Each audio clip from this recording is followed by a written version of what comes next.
The distress call came in at 2:14 hours. Not a clean transmission, not a professional voice calmly reading coordinates. It came in broken, half-crushed by static, the kind of signal that only survived because someone on the other end was pressing every ounce of desperate concentration into a radio handset while something large and metal was on fire around them. The duty officer at Minot Air Force Base's Air Operations Center, Captain Derek Holt, pulled his headset tight and leaned toward the console. He had been awake for 19 hours. His coffee was cold. His eyes were dry. He had learned a long time ago that the calls that mattered never came when you were fresh. "Say again, call sign," he said. Static, a long pause, then two words crackling through the frequency like something that shouldn't exist. "Ghost Rider." Holt's hand stopped moving. The airman sitting 2 stations to his left stopped typing. The senior non-commissioned officer standing near the back of the room with a clipboard and a half-eaten granola bar let the granola bar hang motionless near his mouth. Nobody said anything. Because Ghost Rider was a dead call sign. It had been dead for 5 years. Before we go any further into what happened that night, and I promise you this story is going to earn every minute you spend with it, I want to ask you something personal. If you're someone who finds stories like this one, stories about people who were counted out and came back not with a victory speech but with something quieter and harder and more real, then this channel is built for you. Subscribe right now if you haven't. Hit the notification bell.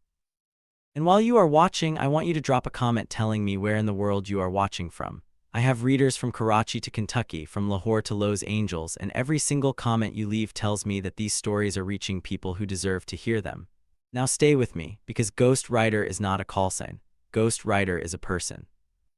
And what that person carried, what they survived, and what they were asked to do on the night that transmission came through, none of it goes the way you think it will.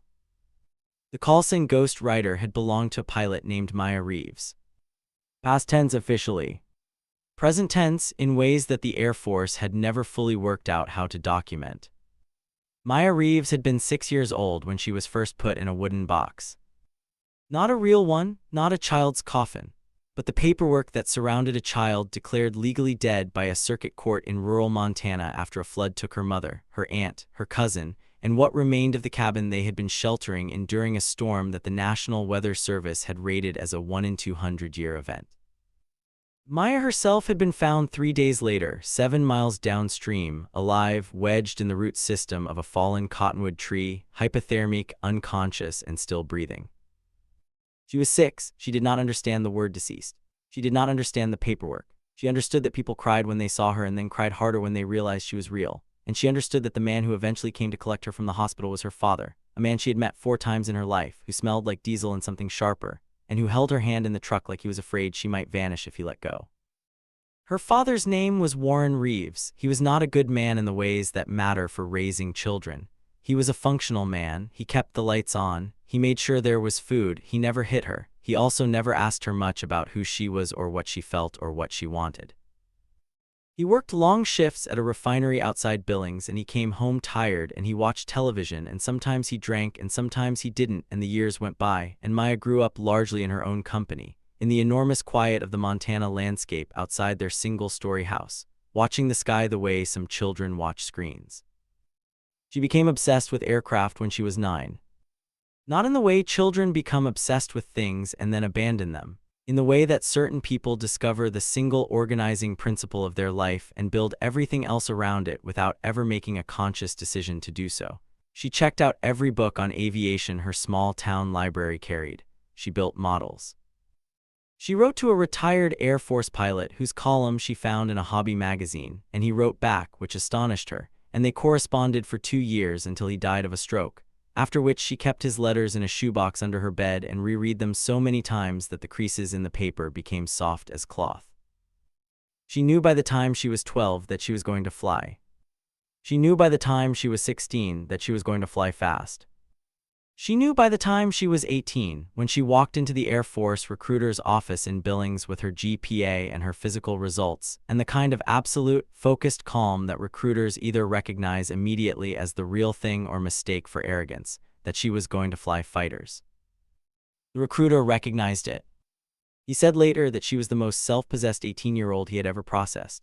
She didn't perform enthusiasm. She didn't smile on command. She answered every question with precision and asked 3 of her own, all of them about the pathway to combat aviation, and when he told her that pathway was long and competitive and statistically unlikely for someone from her background, she nodded once and said, "I know, what's the first step?" She was accepted to the Air Force Academy. She excelled, not in the social, visible, politically navigable way that produces early promotions and favorable evaluations from senior officers who are also playing the same game. She excelled in the way that makes flight instructors quiet and attentive, the way that makes an experienced aviator lean forward slightly when watching someone else work the controls, the way that produces a specific kind of professional respect that doesn't translate easily into paperwork, but is nonetheless absolutely real. She graduated in the top 8% of her class. She went through undergraduate pilot training at Vance Air Force Base in Oklahoma and finished first among her cohort. She was selected for the F-22 Raptor pipeline. There are fewer than 200 F-22 pilots in the United States Air Force at any given time. The aircraft is the most capable air superiority fighter in the history of powered flight. Getting selected for the pipeline is not simply a matter of being good.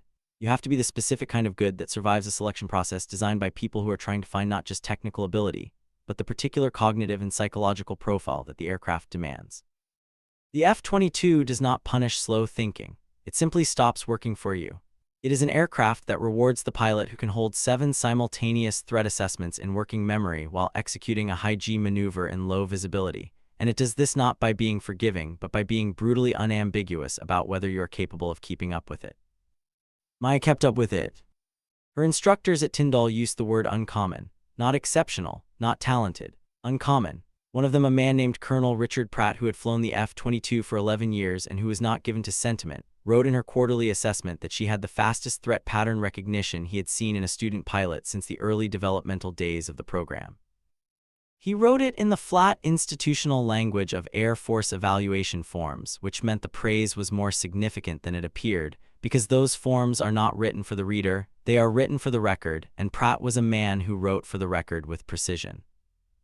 She got the callsign Ghost Rider in her second year of operational flying.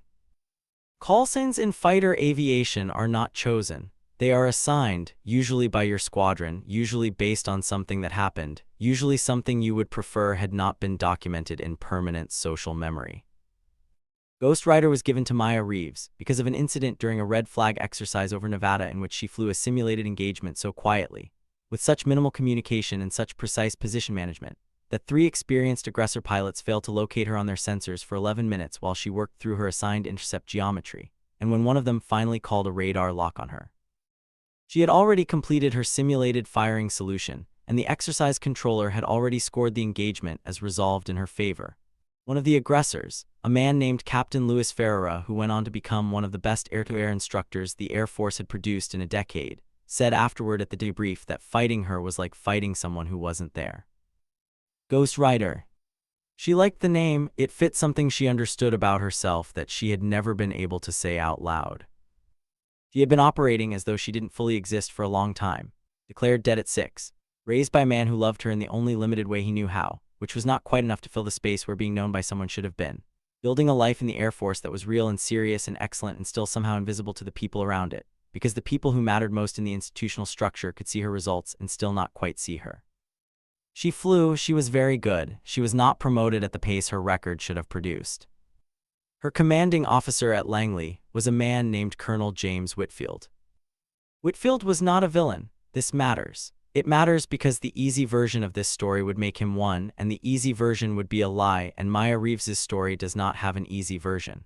Whitfield was a capable officer and a reasonably competent administrator and a man who had flown fighters himself and knew what good flying looked like. He was also a man whose intuitive model of what a squadron commander looked like, what a future leader looked like, what the face of Air Force excellence looked like, had been built over 30 years of working inside a system that had not historically produced many pilots who looked like Maya Reeves, and that model was not something he had ever examined or questioned because he had never had a strong reason to do so. He did not actively suppress her career, he simply did not advance it at the pace her performance warranted. He wrote evaluations that were accurate and lukewarm, the kind of evaluations that say nothing wrong and do nothing for the person being evaluated. He assigned her to roles that were operationally real but not career-building in the ways that matter inside a military promotion system. He did not intend harm, he produced it anyway. And then the exercise over the Beaufort Sea happened, and everything changed, and not in the way that made things easier. It was a NATO cold weather readiness evaluation. Several allied nations were putting their most capable platforms through a high-altitude intercept scenario over the Arctic approaches, the kind of exercise that simulates the threat environment that keeps Air Force planners awake more than any other, because the gap between simulation and reality in that airspace is narrow, and the warning time is measured in minutes. Maya was flying the third sortie of the third day. She had 2 earlier sorties behind her that had been textbook, the kind of clean professional work that generates no dramatic stories because nothing went wrong. The third sortie was different. She was 40 minutes into a high-altitude patrol when her aircraft's environmental control system began showing anomalous readings. The F-22's ECS manages bleed air from the engines to pressurize and oxygenate the cockpit, and it is a system with a documented history of being complicated in ways that can, in the wrong configuration, produce gradual hypoxia in the pilot without triggering the alarm thresholds that would immediately alert the aircraft's monitoring systems. Maya knew this. She had read the accident reports. She had sat through the briefings. She knew the symptoms: mild disorientation, a feeling of warmth or comfort that isn't warranted by the situation, subtle degradation in decision quality that the pilot cannot themselves perceive because the very faculty being degraded is the one needed to perceive the degradation. She noticed something was wrong before she could name what it was.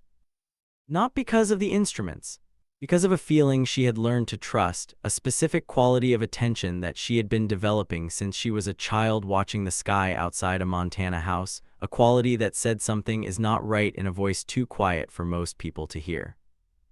She ran the checklist. She ran it again. She made a decision that cost her the sortie and cost the evaluation score for the day, and that almost certainly cost her the one remaining pathway to the promotion board she had been working toward for 3 years. She declared an emergency. She brought the aircraft back. She was correct. The ECS had been producing a cockpit oxygen concentration that was measurably below safe parameters for an estimated 17 minutes before she caught it. The flight surgeon who reviewed her post-landing blood work said she had been operating at the edge of clinical hypoxia, and that most pilots would not have caught it as early as she did if they caught it at all. Whitfield called it a good decision. He said so in the review. He meant it. And then he noted in the summary evaluation that the emergency declaration had disrupted the alliance exercise coordination and required resource reallocation from 2 partner nations, and he recommended a delay in her promotion consideration pending a full review of her judgment under pressure. Her judgment under pressure had just saved an aircraft and a pilot from a potential hypoxic blackout over the Beaufort Sea at 40,000 feet. The promotion board delay stood. Maya Reeves requested a transfer. The transfer was approved. And then, in the complex, layered, administratively murky way that bureaucratic systems produce disasters that nobody individually chose, but that everyone collectively assembled piece by piece, Maya Reeves fell through a gap in the paperwork. She had been transferred to a temporary duty assignment at a training facility in Alaska while her permanent duty station was being processed. The temporary assignment ended.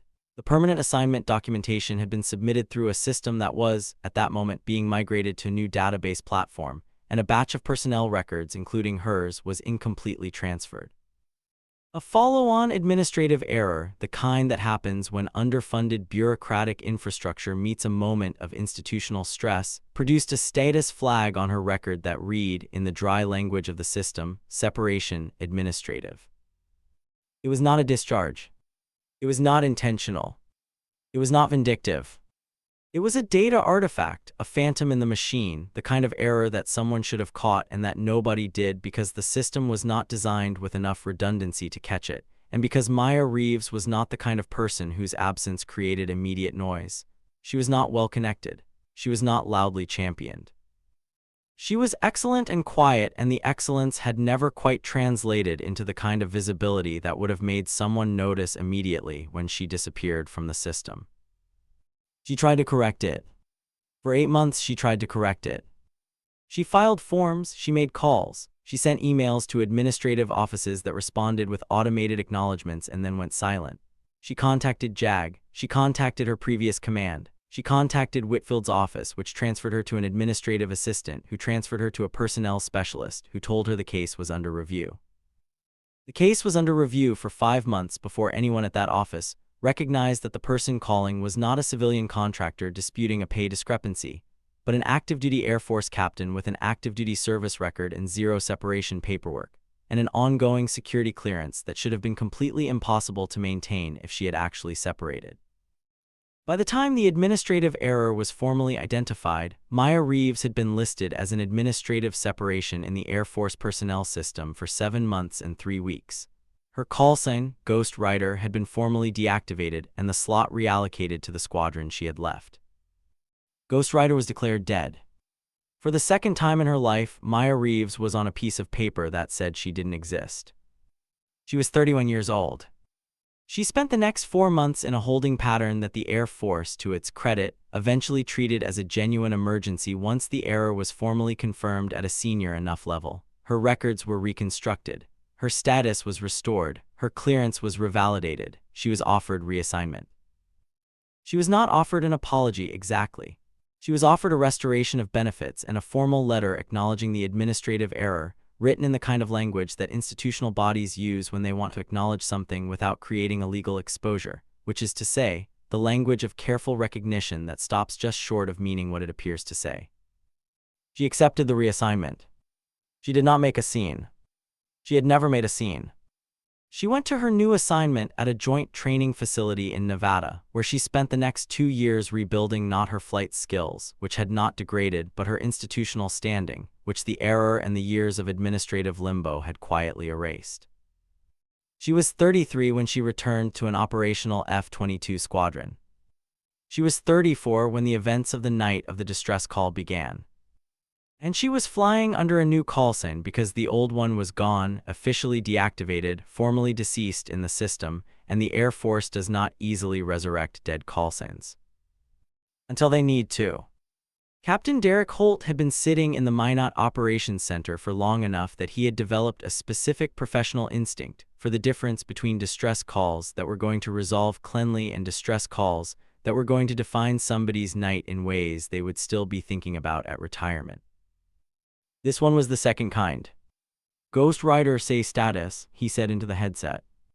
The transmission came back cleaner this time. Whoever was on the other end had found a better antenna angle or a better frequency band or simply pressed harder. "Ghost Rider is declaring emergency. Lost starboard engine. Hydraulic system compromised. Currently heading 270 at flight level 240. Fuel state is critical. I need vectors to the nearest field capable of F-22 emergency recovery."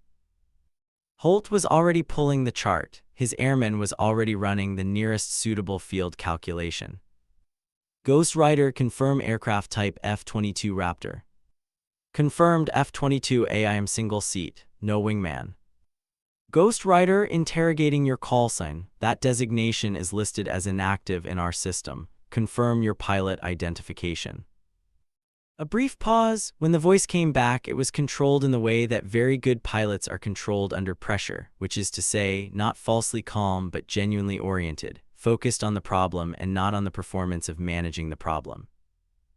Callsign Ghost Rider is a former designation. Current assigned callsign is Wraith, but Ghost Rider is what I am in this aircraft tonight. You can sort out the paperwork when I'm on the ground. Right now I need vectors. Holt processed this in about 2 seconds. The voice was female. The aircraft handling sounded completely professional. The status description was coherent and detailed in exactly the way a trained pilot would give it, not reading from a checklist but clearly working from one internally. The emotional register was exactly correct for the situation, which was to say, there was no excess of it. He made the decision that his training and his instinct and his 19 hours of awake time all pointed toward.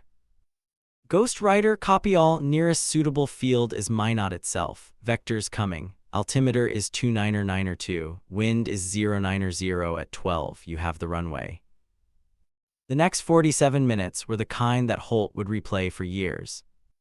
Not because they were dramatic in the cinematic sense. They were dramatic in the real sense, which is quieter and more technical and more exhausting than cinema usually has patience for. The kind of dramatic where someone is running calculations and making calls and adjusting to new information every 90 seconds, and where the difference between a good outcome and a bad one comes down to a series of small correct decisions made under fatigue and pressure with incomplete information. The aircraft arrived at Minot with one engine and compromised hydraulics and a fuel state that gave the pilot approximately 7 minutes of additional flight time from the point at which she first had the runway in sight. She flew the approach with manual reversion on the flight controls, which on an F-22 is not how the aircraft is designed to operate. and which requires the pilot to provide corrective inputs that are measurably larger and more deliberate than the system would normally produce automatically. And she flew it with a precision that the approach controller, a man named Staff Sergeant Tyrone Webb who had been working approaches at Minot for 6 years, described afterward as the cleanest single-engine manual reversion ILS he had ever seen on an F-22, and he had seen 2 others before that night. The aircraft touched down, the drag chute deployed.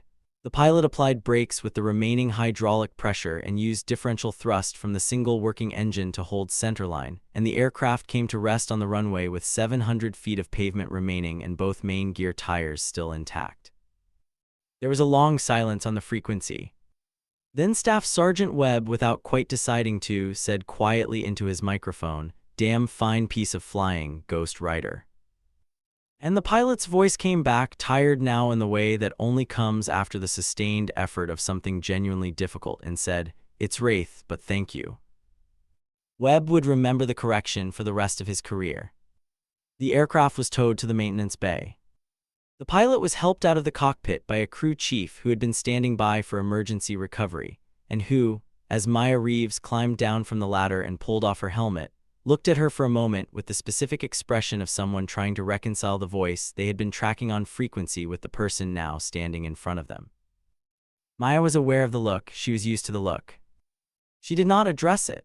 She handed over the aircraft documentation, gave the crew chief a short debrief on the hydraulic anomaly she had noticed in the behavior of the right elevator, said she had noted it in the system at the point of the emergency declaration, and recommended they pull the actuator before any further inspection, and walked toward the operations center to debrief. The crew chief watched her go. Then she turned to the sergeant standing next to her and said, "That's who was flying that." The sergeant said, "Apparently." The crew chief said, "With 1 engine and manual reversion." The sergeant said, "That's what the logs show." The crew chief looked back at the aircraft, then at the retreating figure of Maya Reeves and said, "Okay." Just that, okay, the word that means more than it says when you say it the way she said it. The debrief was handled by a lieutenant colonel named Craig Forsyth. Forsyth was the senior duty officer at Minot that night, and he was, in the specific kind of way that military hierarchies occasionally produce, exactly the wrong person and exactly the right person simultaneously. He was wrong in that he was a man who had spent the last 2 years in an administrative and planning role rather than an operational one, and who therefore approached unexpected situations with the instinct of someone managing paperwork rather than managing conditions. He was right in that he was fundamentally honest, the kind of officer who didn't lie to himself about what he was seeing even when what he was seeing complicated his existing picture of the world. He pulled her file while she was still walking in from the tarmac. The file was complicated. The active pilot record showed Captain Maya Reeves, callsign Wraith, currently assigned to the 27th Fighter Squadron out of Langley, on TDY to a classified exercise operating area in the north. The record also showed, if you looked at the full history rather than just the active summary, the 7-month administrative separation, the administrative error, the restoration, the gap. And if you knew to look for it, the old deactivated callsign. Ghost Rider. Forsyth was looking at the screen when Maya walked through the door of the debrief room. She was in her flight suit, helmet bag in one hand, the particular kind of tired that comes after sustained high-stakes performance rather than after simple exhaustion. She sat down across from him without being invited to. She put the helmet bag on the floor beside the chair. She looked at him with the kind of direct, patient attention that said she had done this before and was prepared to do it properly. Forsyth said, "Your aircraft is in bad shape." Maya said, "I know. The hydraulic anomaly appeared about 63 minutes into the sortie. I ran the emergency procedure and declared at the point where I had enough fuel to make it to your field but not enough to troubleshoot further and then divert. The engine situation happened about 11 minutes after the hydraulic issue. I lost the starboard engine to an anomalous compressor stall sequence that I couldn't recover. The 2 failures were probably related. You'll want to pull the hydraulic actuator on the right elevator and check the starboard engine's bleed air ducting." Forsyth wrote this down, then he said, "You used a deactivated callsign on the frequency." Maya looked at him for a moment. "I know," she said. "I've been flying with the callsign Wraith for 2 years. I used Ghost Rider tonight without thinking about it. When you're in a broken aircraft at 40,000 feet with 1 engine and no hydraulics, you go back to what you know. Ghost Rider was deactivated 5 years ago. I know that too. Our duty officer didn't recognize it. I'm told there was a moment of confusion." "There was," Maya said. "He recovered quickly. He gave me good vectors and kept his frequency discipline. He did his job well." Forsyth looked at her for a moment longer. You know what's interesting, he said. Maya waited. There are about 6 pilots in this building tonight who were in the community back when Ghost Rider was active. I've been getting messages since the transmission was logged, people I haven't heard from in years. Maya said nothing.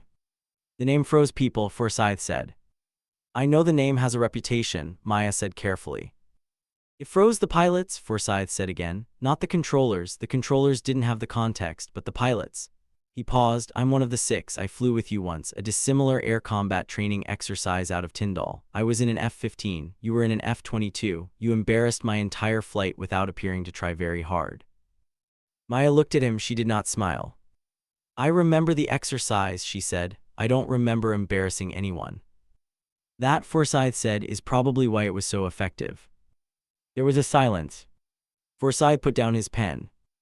I want to ask you something, he said, and I want you to know that this is not a formal question. This is a personal question from someone who has been in this business long enough to know what he saw tonight.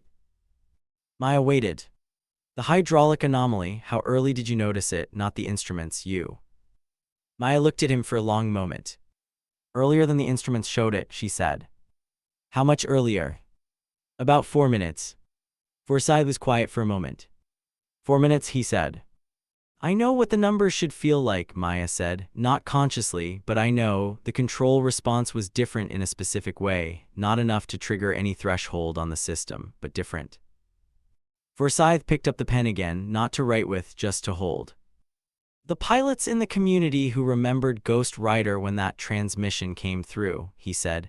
They remember the Tyndall exercise, they remember the red flag, they remember the Beaufort Sea decision. Maya kept her expression neutral.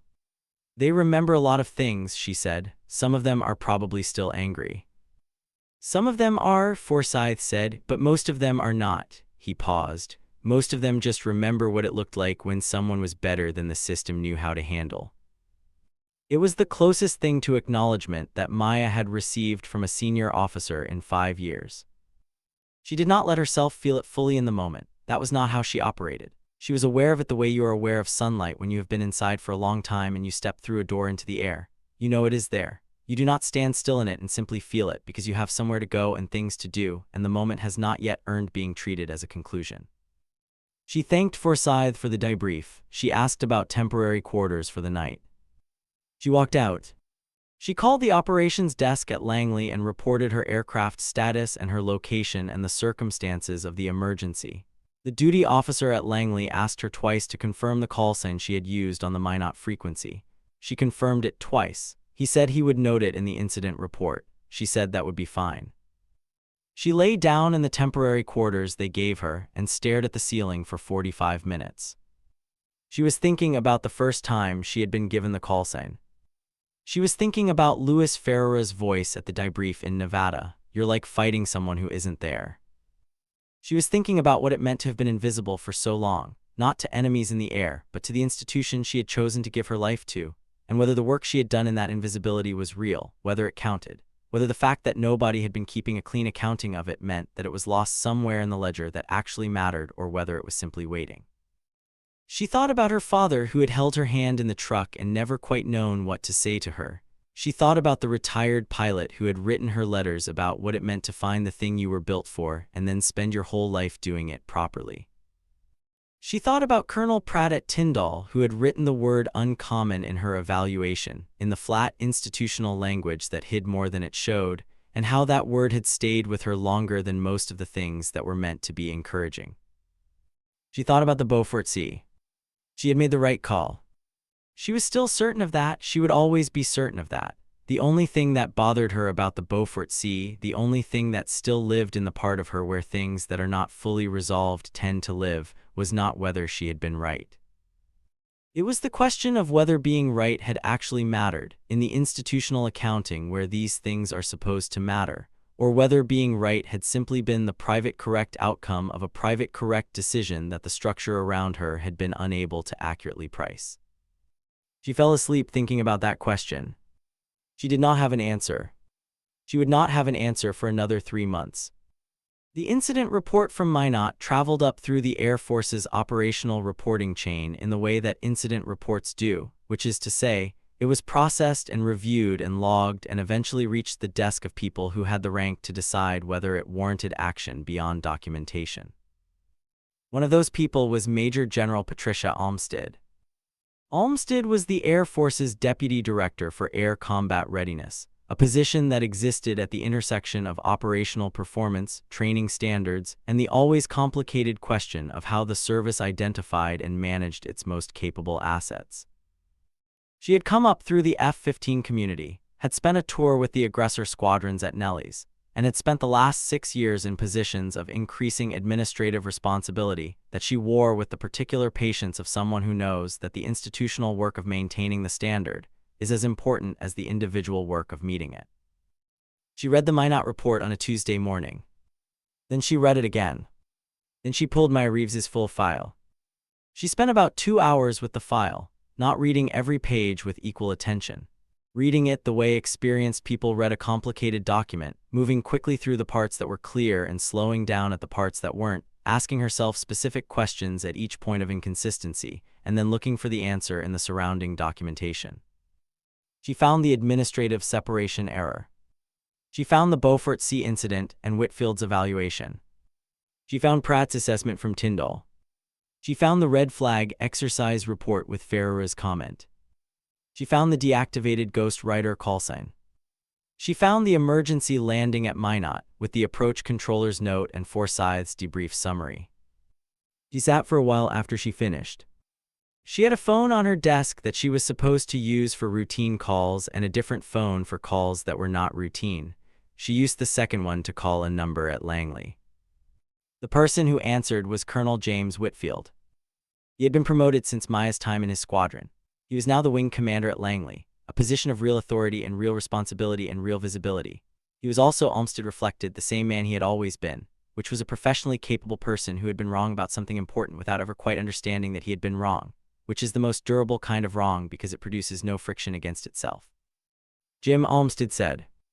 Patricia, Whitfield said. He sounded cautious. People who had reached his level of rank learned to sound cautious when they got calls from people above them on the chain that came without a prior meeting request. I'm looking at a file, Olmsted said. Captain Maya Reeves, your former squadron. A brief pause. I know the name, Whitfield said carefully. Tell me about her, Olmsted said. Another pause. She was a solid pilot, good technical skills, some concerns about judgment under pressure. That evaluation, Olmsted said, the one you wrote after the Beaufort Sea, walk me through your thinking on it. Whitfield walked her through it. He said what he had said in the evaluation in the same professional language with the same careful calibration. He said the disruption to the Allied exercise had been significant. He said the safety call had been correct. He said his concern was about the pattern of decision-making. Olmsted listened to all of it. Then she said, Jim, what was her threat pattern recognition score at Tyndall? A pause. I'd have to pull the record. Top 2% in the history of the program, Olmsted said. What was her sortie completion rate across her 2 years in your squadron? I'd have to pull the record. 94%. The squadron average was 88. What was her ground incident rate? Silence. 0, Olmsted said. What was the blood oxygen level recorded by the flight surgeon after the Beaufort Sea landing? A longer silence this time. Patricia, Whitfield said. He did not say anything else. He said her name the way people say a name when they are not sure yet what the next sentence should be and they need a moment to find it. She was in clinical hypoxia territory when she made the emergency call, Olmsted said. The flight surgeon's note is in the file. It says most pilots would not have caught it when she did. What was the evaluation outcome? Whitfield was quiet. The promotion delay recommendation, Olmsted said. It's in the file. Another silence. Jim, Olmsted said, I'm not calling to assign blame. That's not what this call is. I'm calling because I'm looking at a file that describes a captain with exceptional ability and a career trajectory that looks like someone dropped it on the floor and kicked it under a piece of furniture, and I'm trying to understand how that happened. Whitfield said she was hard to read. She didn't communicate in ways that the team could easily engage with. She was quiet, Olmsted said. She was isolated. Was she isolated, Olmsted said carefully, or was she not provided with the relational infrastructure that the team was providing to other pilots? A very long silence. That's a fair question, Whitfield said finally. He said it quietly, in the voice of a man who had just caught himself in the process of understanding something he had been not quite understanding for several years. Not the voice of a man making a confession. The voice of a man being honest in real time, which is a different and more difficult thing. Thank you for that, Olmsted said. What are you going to do? Whitfield asked. I'm going to look at some options, Olmsted said, and I may be asking for your recommendation. You'll have it, Whitfield said. The call lasted 11 minutes. Olmsted made 2 more calls before lunch and then set aside the afternoon for what she privately thought of as reading the space around the record, which was the skill she had developed over 30 years in the Air Force for understanding not just what the documentation said, but what the documentation could not show. What the documentation could not show in this case was what Maya Reeves had been doing with herself during the years the institution had not been properly accounting for her. The answer to that question, when Olmsted assembled it from the various adjacent records she was able to pull, was both simple and significant. She had been flying. Every available sortie, every training opportunity, every dissimilar air combat training event she could attach herself to as a participant rather than an observer, every instrument recurrency, every qualification that was available to her rank and clearance level and was not being actively withheld by someone with authority to withhold it. She had been doing the work with the kind of discipline that does not require recognition to sustain itself, because it had been sustaining itself without recognition for long enough that it had learned not to need it. She had also, and this was the detail that caught Olmsted's attention most specifically, been spending 2 to 3 hours per week with the junior pilots in her current squadron doing informal one-on-one preparation sessions for the tactical evaluation exams that determined which of them qualified for advanced training pipelines. Not officially, not assigned, not logged in any formal training record. Simply spending the time, sharing the knowledge, answering the questions, running through the scenarios with the patience and specificity that comes from someone who genuinely understands the material at a level below the surface. The pass rate for advanced training pipeline selection among the junior pilots she worked with was 31% higher than the squadron baseline. Nobody had connected those numbers because nobody had been looking at both sets of numbers at the same time. Olmsted was looking at them now. She wrote a note to herself and left it on top of the Reeves file. The note said, "Find out if she knows what she's doing with the junior pilots." The meeting happened 3 weeks later at Langley in a small conference room that Olmsted had specifically requested over the alternative of the larger office space, because the larger office space was the kind of room that produces a particular kind of conversational dynamic, and she did not want that dynamic with this particular person. Maya walked in wearing her service dress uniform, which she wore with the specific kind of ease that comes from someone who respects what it represents rather than what it communicates about the wearer. She looked, Olmsted thought, exactly like the file had led her to expect, self-possessed, watchful, not performing anything.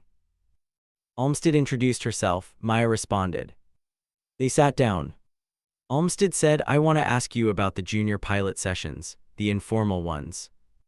Maya looked at her carefully. "How do you know about those?" "Pipeline selection rates," Olmsted said. "I run the readiness numbers. Something in your squadron was producing an outlier result in junior pilot advancement. I looked at what was different." Maya was quiet for a moment. She seemed to be deciding something. "It's not formal," she said. "I wasn't authorized to run a training program." "I know. What are you doing in those sessions?" "Working through the decision-making structure under time pressure," Maya said. "Not the checklist, the architecture underneath the checklist. What you do when the situation doesn't match the procedure. How you identify when the situation is drifting away from what you prepared for. The cognitive habits that the training pipeline teaches but doesn't always explain." Olmsted looked at her. "Where did you learn to teach that?" "I spent a long time teaching it to myself," Maya said. "It seemed inefficient for everyone to have to do that alone." There was a silence. "The Minot incident," Olmsted said. "The landing was clean," Maya said. "The aircraft is recoverable. I checked with maintenance this morning." "I know the landing was clean," Olmsted said. "I've read the approach controller's note. I've read Forsyth's debrief summary." She paused. "I've read your whole file." Maya waited. The call sign Olmsted said. Something shifted very slightly in Maya's expression. Not much, a small thing. I used it automatically, Maya said. I've thought about that since. I don't fully understand why. I've been flying as Wraith for 2 years. What do you think happened? Maya was quiet for a moment.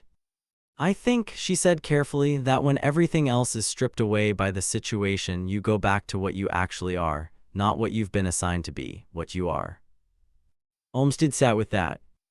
Ghost Rider is still in the system as deactivated, she said. The slot was reallocated when the administrative error was processed as a separation. Technically, it can be formally redesignated. She paused, if there's a reason to.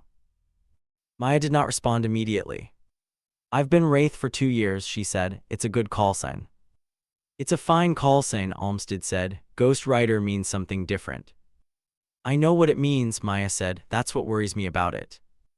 Olmsted raised an eyebrow. Call signs can become mythology, Maya said. I don't want to be mythology, I want to fly. Olmsted almost smiled, not quite. Captain Reeves, she said, I'm going to tell you what I'm considering. I want you to hear it completely before you respond. Maya nodded. Olmsted laid it out. A position at the Air Force Weapons School at Nellis, the most advanced tactical instruction program in the American military, where the instructors were the best the service had to offer and where the curriculum shaped the tactical doctrine of the entire fighter community for the following decade. Not as a student, as an instructor candidate with a track to full instructor status. The position would also carry with it a formal designation that recognized the pattern of unofficial mentoring she had been conducting for 2 years with the junior pilots and brought that work inside the structure where it could be properly supported and scaled. The promotion board issue would be separately reviewed. Olmsted made no specific promises about outcome. She said that a complete review had been initiated. The informal junior pilot sessions, Olmsted said. How many pilots have you worked with? 23, Maya said. Do you keep notes on them? I remember them, Maya said simply. Olmsted looked at her. 23 pilots. Their names, their specific gaps, what was working and what wasn't, what they needed to hear and how they needed to hear it. Maya paused. They're in the aircraft, they're flying. If something goes wrong up there, they're the ones who have to figure it out. I want to know that they can. The silence in the room lasted longer than most silences in professional military conversations are comfortable with. Olmsted said, You understand that what you've been doing is already what the weapons school is supposed to be doing. I know, Maya said, that's why I kept doing it. You could have brought it to your commander. I could have, Maya said. I wasn't sure it would have been received as a contribution. Olmsted heard what was not being said. She did not push on it. The history was in the file. The record of what had and had not been received as contribution was clear enough without elaboration. The weapons school position, Olmsted said, is that something you'd consider? Maya was quiet for a moment that was longer than Olmsted expected. Then she said, There's a lieutenant in my current squadron. Her name is Patel. She's 9 months from her first advanced pipeline evaluation. She's technically very clean, but she has a gap in her decision-making under novel threat configurations. The kind of gap that looks fine in training because training scenarios are categorizable, but that would create a problem if she encountered something that didn't match a category. Olmsted waited. If I take the weapons school assignment immediately, Maya said, she doesn't have someone working through that with her. Olmsted looked at her. You're asking to delay the assignment. I'm asking for a reasonable reporting date, Maya said. Enough time to get Lieutenant Patel to a point where the gap is closed or is at least visible to her so she can work on it herself. How long? Olmsted said. 6 weeks, Maya said, maybe 8. Olmsted made a note. 8 weeks, she said, then Nellis. Maya nodded. One more thing, Olmsted said, the call sign. Maya looked at her. Ghost Rider is going back in the system, Olmsted said. Not mythology, not a story, a designation, your designation. She paused. You've been operating under a deactivated call sign for 5 years in the sense that matters, which is the sense where you have been exactly who that call sign described, regardless of what the system said. The system was wrong, we're correcting it. Maya sat with this. I need you to understand something, she said after a moment. The error, the 7 months, the Beaufort Sea evaluation, I'm not holding those things. I don't need them to be apologized for or corrected or addressed in some formal way. That's not what I'm here for. I know, Olmsted said. But I need the weapons school to be the right assignment, Maya said. Not the assignment that addresses the history. The assignment that is operationally correct, because if it's the former, it will eventually feel like the former, and that will make it harder to do the work properly. Olmsted looked at her for a long time. Captain Reeves, she said, the assignment is operationally correct. I chose it because the weapons school needs someone who can teach the architecture underneath the checklist, and you have demonstrated the ability to do that without being asked to, without being supported in it, without receiving credit for it, and with measurably positive results. That is the only reason I'm making the offer. Maya held her gaze for a moment. Then she said, okay. The same word the crew chief had used, standing on the Minot tarmac, watching her walk away from the broken aircraft. Okay, the word that means more than it says. In the weeks between the Langley meeting and the Nellies reporting date, Maya did 3 things that mattered. The first was the work with Lieutenant Patel. Patel was 26 years old, precise in the way that some pilots are precise who have learned the procedures so thoroughly that the procedures have become the primary lens through which they see the problem, which is excellent until the problem doesn't fit a procedure. Maya recognized the pattern because she had been taught to see it by a retired pilot in Montana who wrote her letters about the difference between knowing the rules and knowing what the rules were built to protect against. She worked with Patel twice a week for 6 weeks. Not on procedures, on the question behind the procedures, on what it felt like when the situation was drifting away from the procedure you were applying. On the specific cognitive habit of holding the question, is this still the right category, alongside the execution of the appropriate response? Because the question had to be held in parallel, not in series, which was the thing the training pipeline taught in theory, and that most pilots did not integrate into actual operational thinking until they had enough hours to have felt the drift themselves. Patel was a fast learner. Not in the way that makes things easy, in the way that makes things worth the time. She asked precise questions. She did not pretend to understand things she didn't understand. She was honest about where the uncertainty was. Maya found that working with her was one of the more satisfying professional experiences she had had in years, because Patel was genuinely curious and genuinely respectful, and was also, Maya could see clearly, going to be an excellent pilot if she got to the place where her technical precision was married to the deeper kind of situational judgment that came from understanding what the precision was in service of. On the last session before Maya's reporting date, Patel said, "Can I ask you something personal?" Maya said yes. How long did it take you to trust what you were feeling in the aircraft, the things that aren't on the instruments? Maya thought about this. Longer than it should have, she said, because for a long time I wasn't sure the feeling was real. I thought it might be something I was inventing, something I was confusing with anxiety or overconfidence or something psychological. How did you know it wasn't? Because it kept being right, Maya said, and after enough iterations you recognize the difference between what your nervous system is telling you based on actual data and what it's telling you because you're scared. The second kind is louder. The first kind is specific. It says something precise. It says this number is wrong. This control response is different. Not I'm afraid. Not something is wrong in a general way. Specific. Patel was quiet for a moment. Ghost Rider, she said then. Sorry, Wraith.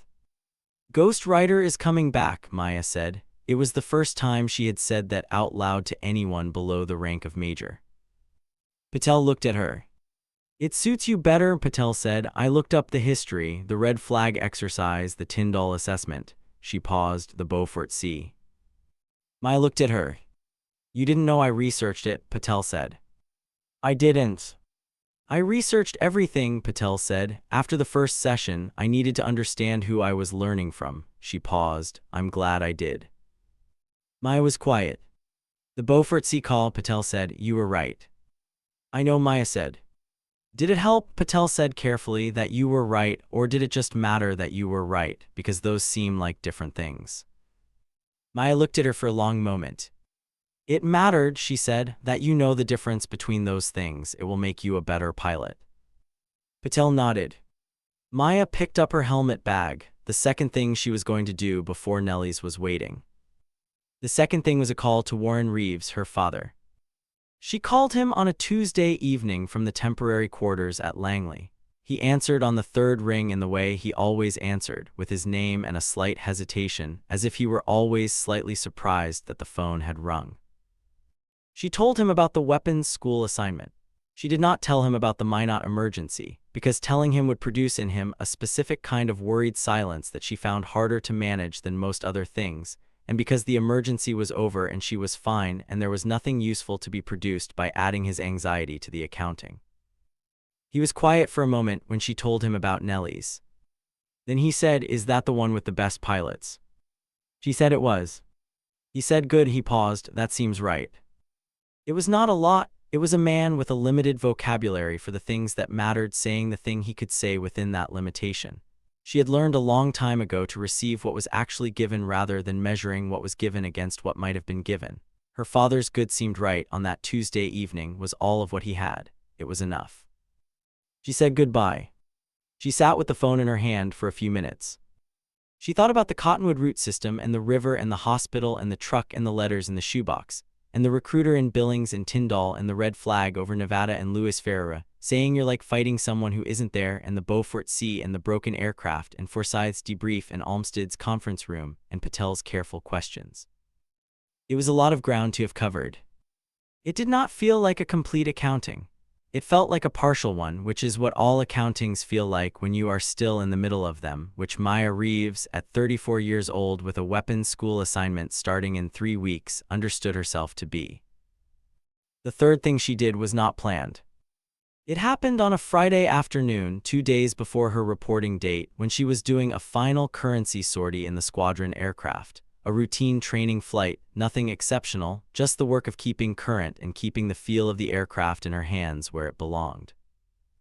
She was 40 minutes into the flight, at altitude, in clean skis, doing exactly what she had been doing since she was 9 years old, in the specific sense that she was alone in an aircraft that was moving very fast very far above the surface of the earth. And she was precisely where the combination of everything she had ever done and endured and decided had put her. She did not have a dramatic thought about this. She had a specific thought. She thought, the instruments are reading correctly, the aircraft is performing normally, the fuel state is where it should be, the weather is clear, the frequency is quiet. She thought, this is what it is supposed to feel like. Not victory, not vindication, not the resolution of a long injustice into a clean emotional statement, just this, the work done properly in the place it belongs. She flew the sortie. She landed cleanly. She turned in the aircraft. She packed for Nellie's. The Air Force Weapons School at Nellie's Air Force Base is sometimes described from the outside as a place where the best pilots compete to be recognized as the best pilots, which is not wrong in the surface sense but is wrong in the sense that matters. It is, more precisely, a place where the institutional knowledge of what works and what doesn't, under the specific conditions of actual aerial combat, is maintained and updated and transmitted to the people who will carry it back to their squadrons and use it to train the next generation. It is, in other words, a place where the gap between what the procedures say and what the situation requires is studied seriously and deliberately, and where the people doing the studying are expected to contribute to the body of knowledge, not simply to receive it. Maya arrived at Nellie's on a Monday morning in a vehicle she had rented at the Las Vegas airport, with 2 bags and the helmet that had been with her since Tyndall, which was older than regulation preferred, but which she had maintained with the specific care that comes from valuing a tool for what it does rather than for how it looks. The instructor candidate program coordinator was a major named Sandra Acaffer. Acaffer was direct in the way that people at Nellie's tend to be direct, which is the directness of a community that has processed enough near misses and actual losses to have lost patience with social performance, and arrived at the understanding that the most respectful thing you can do for someone in a high-stakes profession is tell them the truth efficiently. She walked Maya through the facility, the briefing rooms, the simulator bays, the classified material storage, the instructor scheduling system, the curriculum framework. And then she stopped outside one of the briefing rooms and said, "You know your call sign is back in the system." "I know," Maya said. "People have opinions about that," Acaffer said. "I imagine so," Maya said. "Some of the opinions are skeptical," Acaffer said, "not of the call sign specifically, of the circumstances, of the administrative history, of whether a restoration is a restoration or a face-saving exercise." Maya looked at her. "I understand," she said. "I wanted you to know that I'm aware of those opinions," Acaffer said. "I'm not one of them, but they're here." "They're always here," Maya said simply. "They were here before the call sign and they'll be here regardless of it." She paused. The way I work with that is the same way I've always worked with it. I do the work. The work either demonstrates something or it doesn't. Akefa looked at her. That's a reasonable approach, she said. It's also slow. It's the right speed, Maya said. Akefa was quiet for a moment. The junior pilot mentoring numbers from Langley, she said. How did you identify who needed it? I watched, Maya said. Evaluated performance, yes, but mostly watched. The gap I was looking for doesn't show up in the performance numbers cleanly. It shows up in the quality of a pilot's uncertainty, whether they can identify what they don't know and ask precisely about it. And if they can't identify it, then you have to create the conditions where they encounter it safely, Maya said, so they can recognize it in themselves.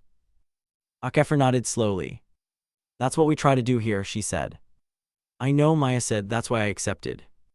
She was assigned her first class of student pilots 3 weeks into the instructor candidate program. 7 pilots, all of them exceptional by any reasonable measure. All of them at the weapons school precisely because they were the people their squadrons had determined were the best candidates for the advanced training that the school provided. All of them in various degrees and configurations, carrying the gap that Maya had spent the better part of a career learning to identify and address. The first session she ran with them was not what they expected. She walked into the briefing room, put her notes on the table without looking at them, and said, I'm not going to give you a briefing today. I'm going to ask you a question, and I want you to answer it as honestly as you can. The question is, what have you been wrong about in the aircraft in the last year? 7 faces with 7 different varieties of the same reaction. She waited. A pilot named Captain James Holloway, who was by most institutional measures the most accomplished of the 7, said carefully, Can you define wrong? A judgment you made in the aircraft, Maya said. A call, an assessment of a situation that turned out to be incorrect. Holloway was quiet for a moment.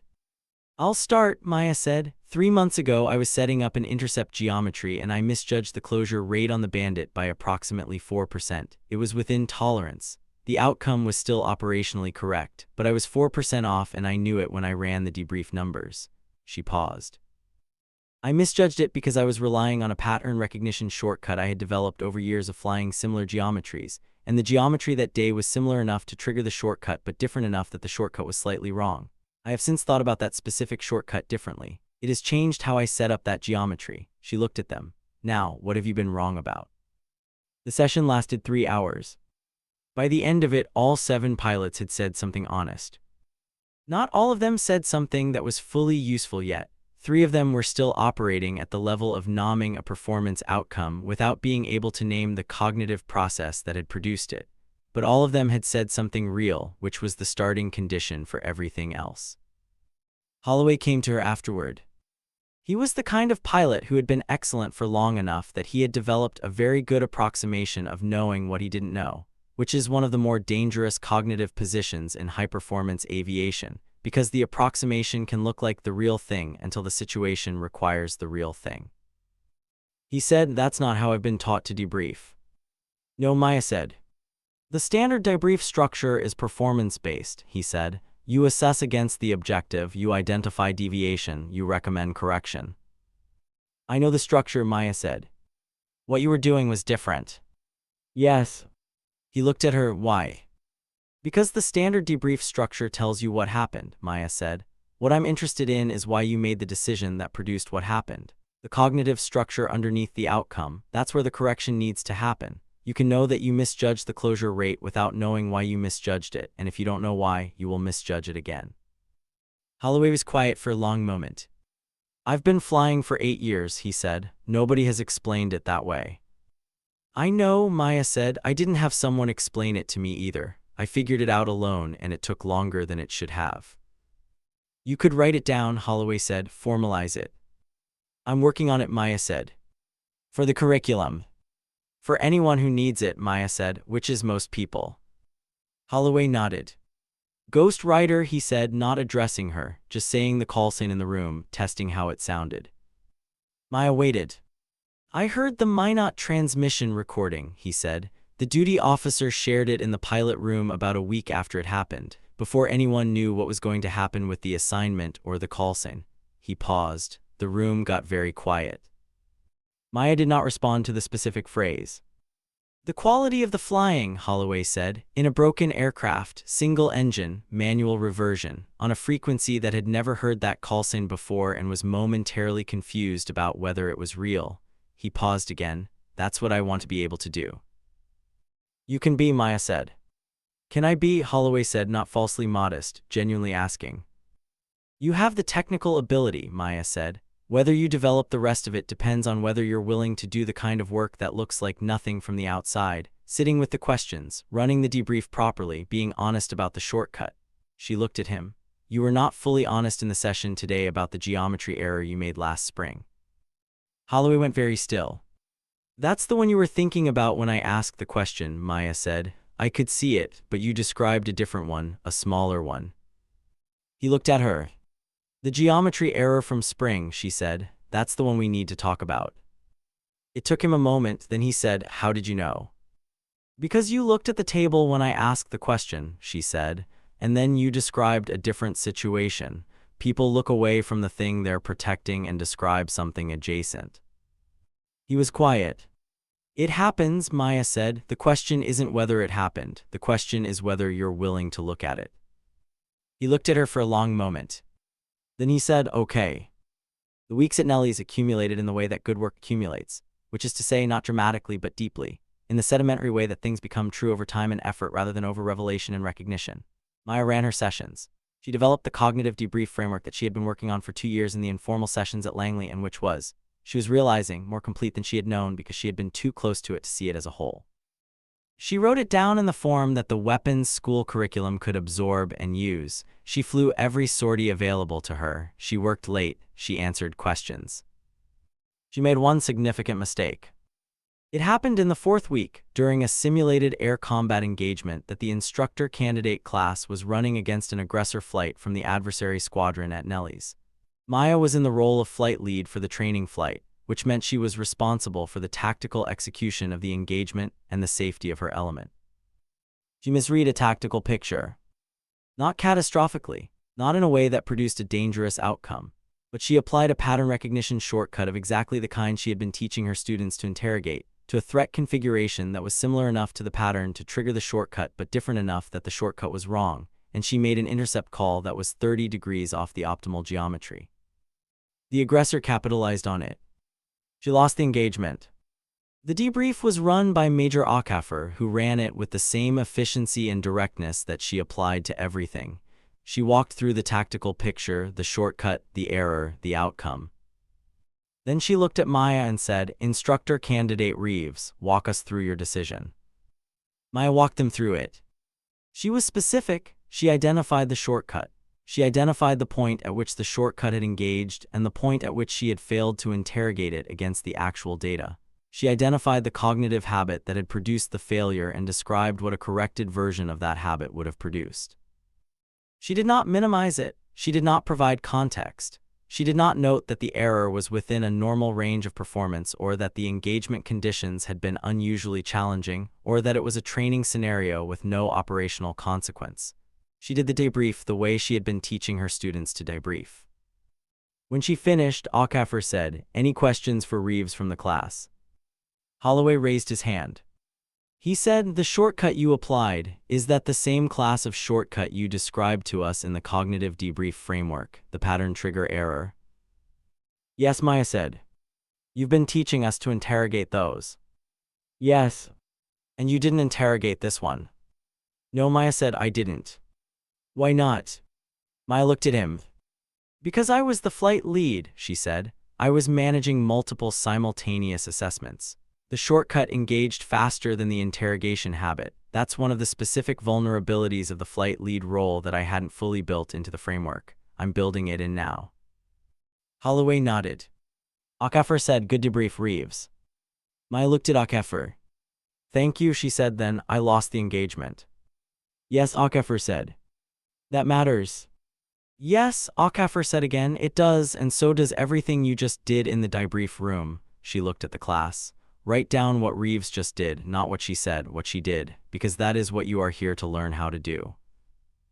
The class wrote it down. There was no standing ovation. There was no dramatic speech. There was a group of highly trained professionals writing notes in the way that professionals write notes when they are learning something real. Maya watched them. She thought about Patel back at Langley 9 months from her evaluation.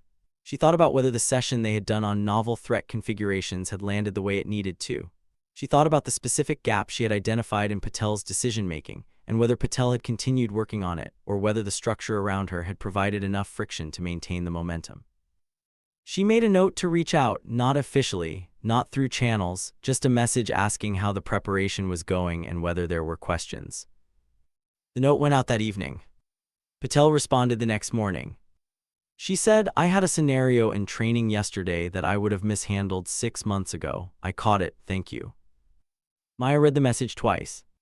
She did not respond with anything long. She wrote back, "Good work, keep watching the category drift signal, that's the one to trust."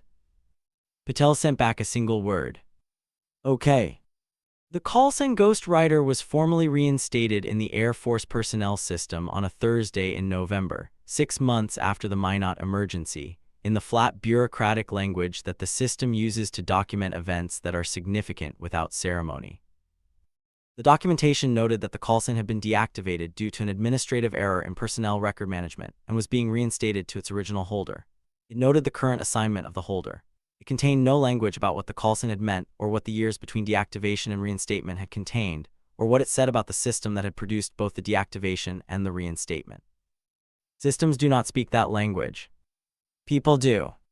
The message that Forsyth sent Maya on the day the reinstatement was logged was 3 sentences. He said, "I saw the system update. I hope the assignment is going well. That was good flying in Minot." She wrote back and thanked him. She did not tell him that the thing she thought about most from that night was not the approach or the hydraulics or the single engine or the 700 feet of runway remaining. She thought about what he had said in the debrief room. The thing about people who were better than the system knew how to handle. She thought about how he had said it, not as praise, as observation, as if it were simply something he had looked at and named the way a flight surgeon names a blood oxygen level, matter-of-factly and with appropriate seriousness. She thought about how rare that kind of nomming was.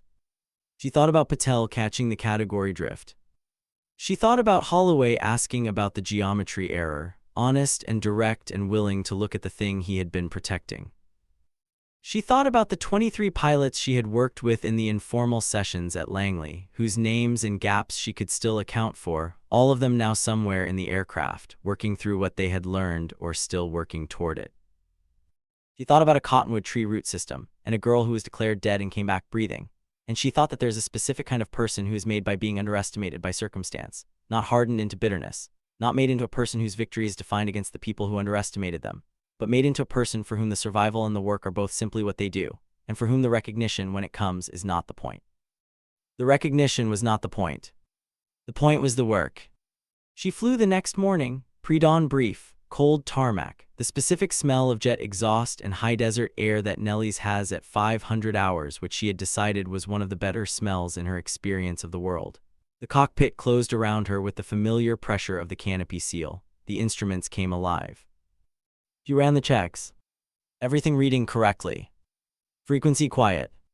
She taxied to the runway in the dark. At the end of the runway, holding short, she ran the final configuration check. She looked at the instruments the way she had been looking at instruments for 15 years, not with the conscious attention of checking, but with the deeper attention of listening, the same attention she had learned watching Montana Sky as a child, the attention that said something is different before the instrument said anything at all. Everything was right. She advanced the throttle. Ghostwriter was back in the sky. This is the kind of story that I find myself thinking about for days after I first read about it. Not because of the flying, as extraordinary as the flying was, because of the specific quality of the person at the center of it. The person who didn't need the system to recognize her to keep being exactly who she was. The person who worked in the dark for years and came out the other side not angry, not triumphant, just doing the work. If that's the kind of story you want more of, I want you to subscribe right now. This channel is built for people who believe that the real story is almost never the one that gets the headline. The real story is the 15 years before the headline, the quiet work, the invisible excellence, the decision in the broken aircraft at 40,000 feet that only you and the instruments know about. Leave me a comment below this video. Tell me what part of this story hit you hardest. Tell me where you are watching from. Tell me whether you think the Air Force did right by Maya Reeves in the end, or whether you think the accounting was still incomplete, because I genuinely don't know the answer to that question and I want to know what you think. There's one more thing I want to say before I let you go. 6 months after the Nellies assignment started, the cognitive debrief framework that Maya had been developing for 2 years, first in her own flying, then in the informal Langley sessions, then in the formal structure of the weapons school curriculum, was formally adopted as a supplementary training module for the F-22 and F-35 communities. The module was listed in the training documentation with a designation and a date and the specific bureaucratic language that the Air Force uses to mark the adoption of new training standards. It was not listed with an author's name. Maya had not asked for her name on it. She had been asked whether she wanted attribution and she had said she wanted it used. Those two things were different, she said. She wanted it used correctly. She wanted the pilots who went through it to understand what it was for. She wanted Lieutenant Patel and Captain Holloway and the 23 people from Langley and the 7 from the first Nellies class, and everyone who came after them to carry the architecture underneath the checklist into their aircraft and into their decisions and into the moments that would come. The broken aircraft moments and the hypoxia moments and the moments when the situation drifted away from the category, and the only thing that stood between a good outcome and a bad one was whether the pilot could feel the drift and name it and act on that nomming. That was what she wanted. The framework was adopted. The pilots were trained. The call sign was in the system. And somewhere over the Nevada desert, in the clean early hours before the sun cleared the mountains to the east, Ghost Rider was in the aircraft, moving fast, high above the surface of the earth, exactly where everything she had ever done and survived and chosen had put her. Doing the work. Just the work. Exactly as it should be. If you made it to the end of this story, then you know what this channel is about. We don't do easy endings here. We don't do villains who apologize and heroes who get medals and music swelling under a freeze frame. We do the real thing, as close to real as fiction can get, which means the hero carries the cost of the victory alongside the victory, and the system is a little better and still imperfect, and the person in the center of it all keeps flying because that is who they are and not because the recognition finally arrived. Subscribe if that is the kind of story you want to keep finding here. Share this with someone who needs to hear it.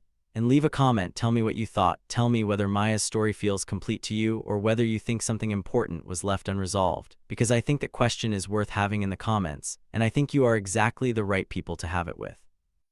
Thank you for watching. See you in the next one.